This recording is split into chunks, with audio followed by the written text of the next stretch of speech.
Na mtazamaji, familia moja kaunti ya Mombasa inalilia haki baada ya mtoto wa miaka 5 kudaiwa kufariki kwa njia tatanisi.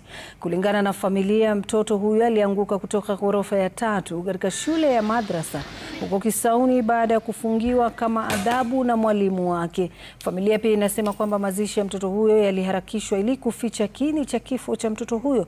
Polisi mjini Mombasa wamesema kwamba uchunguzi umeanzishwa na tayari watu 7 wanaosimamia madrasa hiyo wameandikisha taarifa.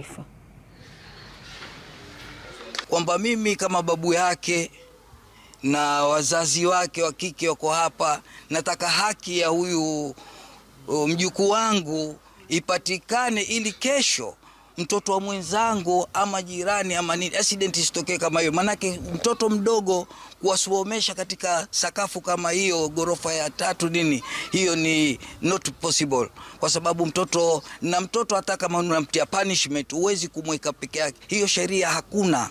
Basi nikamwacha tu hapo, mimi nikatoka nikarudi zangu nyumbani. Kama kwa dakika 10-15 hivi tuktuk yapita, tuaitwa hapa ambao Khairuni ameanguka. Sasa tukitoka tukaenda hospitali, mtoto ashafariki. Sasa sikuelewa huko alianguka vipi, yao ni vipi yani. Funzo alikuwa hapo akaniambia huyu alikuwa amepatiwa kama punishment, amefungiwa juu ya sakafu.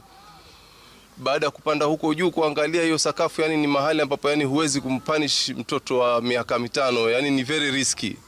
Umwache juu peke yake na hali vile ilivyo ya jua na kuko open, hakuko safety kabisa, kuko safe kabisa kwa mtoto wa miaka 5 kumweka mahali kama hapo. Nafikiri katika kubabaika kwake ama kucheza nini ndo akaanguka, na sina uhakika ni either alianguka ama aliangushwa. Mwalimu mmoja tu ndo alikokuwa anajua, yeye ndo alikabidhiwa mtoto msichana na yeye akamwacha kwenye stair. Katika kushuka chini break kuangalia hawa watoto wengine walikokuwa wamebreak, maana kwa mtoto mwenyewe semekana alikuja kuchelewa, akaletwa na mzazi wake, akasema mtoto hataki kuja madrasa, kwa hivyo apewe punishment. Huyu mwalimu ndo akamchukua akamweka kwenye stair, akishuka chini kuangalia hawa wanatoka break. Hata 10 minutes haijafika mtoto kama amepanda juu kabisa akajirusha kwenye ghorofa.